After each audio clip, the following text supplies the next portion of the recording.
All righty. Hello and welcome to this week's episode of the Career Catapult podcast. I want to ask you a question, okay? Indispensable versus promotable. Indispensable versus promotable. Which are you becoming?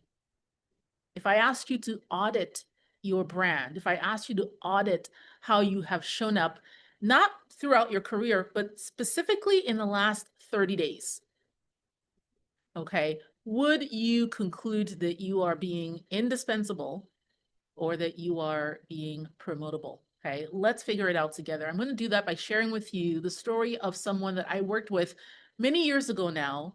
At the time that I met her, she was frustrated, disillusioned, confused because her peer had just become her boss. Who wouldn't be, right? But let me tell you how that happened. So let's rewind the clock. Okay, she took this role as an IC.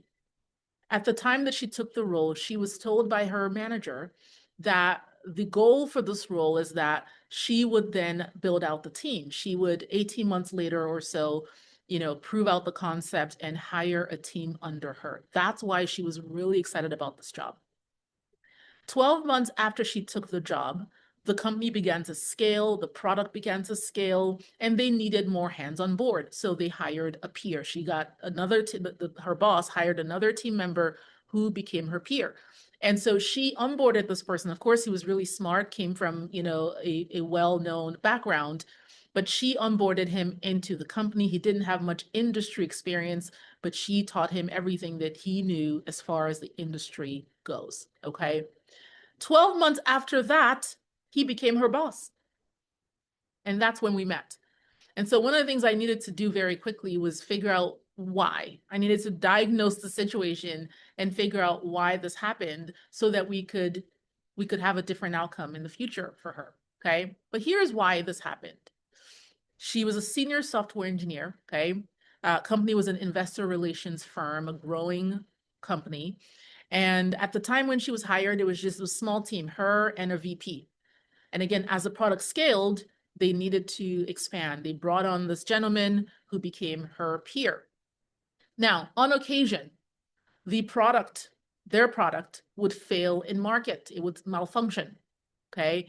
And of course, you can imagine clients would get irate. The clients would contact everyone in the company, including the CEO. Like they'd come in the morning and there would be emails flying left and right with the CEO in copy. Their clients were threatening RFPs, threatening to pull the business, threatening lawsuits. I mean, real pressure, real nerve-wracking stuff, right?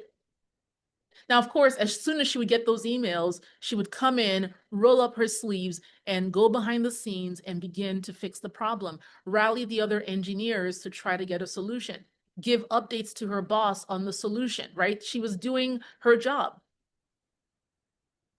But she had unintentionally built the brand of a SME without knowing it. No one said that to her. In fact, she was getting the pats on the back, the kudos, the atta girl, the great job, the exceeds expectations as a senior software engineer. But she took that to mean, oh, I'm exceeding expectations. I'm getting pats on the back. That must mean I am on track for a promotion. That must mean that they see me as someone who can perform at the next level. Now, while she was behind the scenes trying to fix it, trying to rally engineers, trying to send email updates to her boss, her peer, this gentleman who had joined the company just 12 months before, right? He would do something completely different, okay? He was building the brand of a highly visible, courageous, strategic leader. What did that look like? Okay. Well, for one, he was getting in touch with the clients ASAP. He was not afraid. He was not shying away from the scary emails.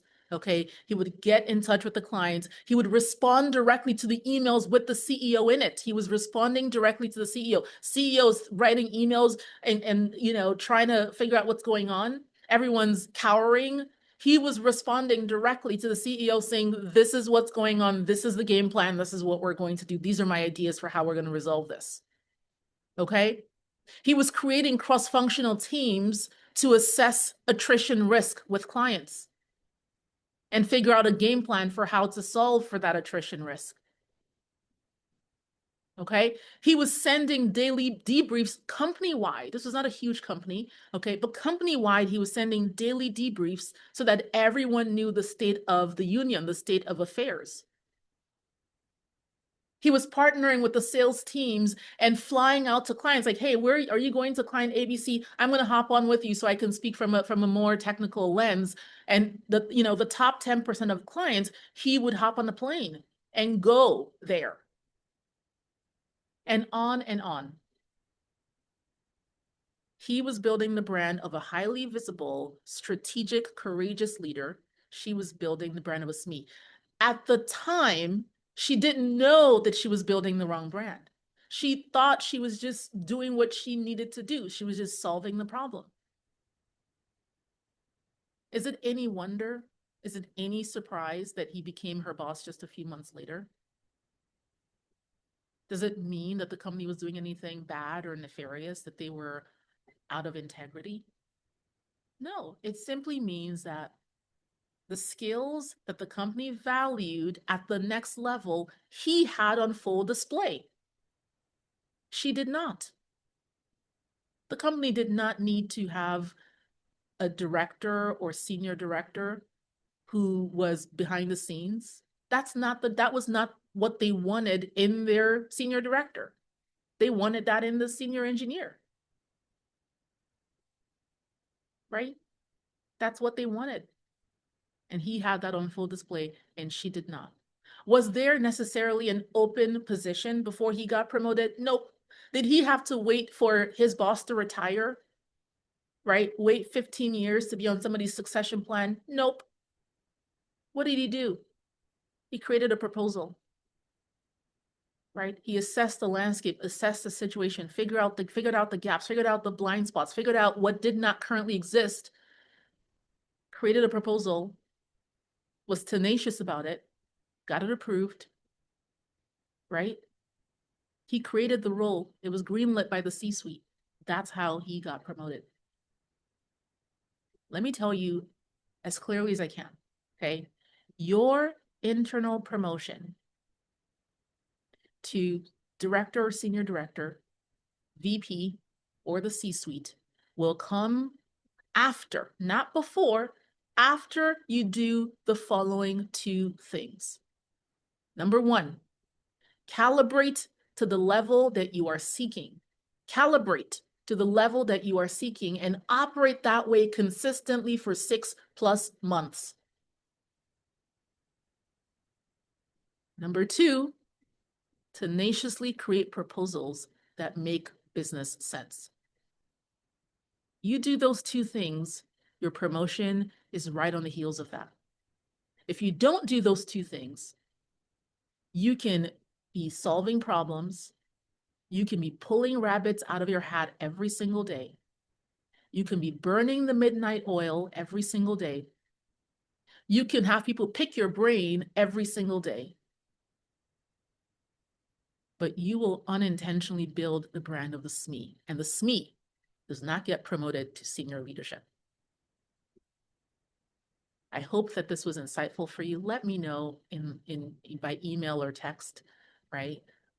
Which of these are you creating? Are you unintentionally creating the brand that is indispensable? Or are you actually on track for a promotion? See you soon.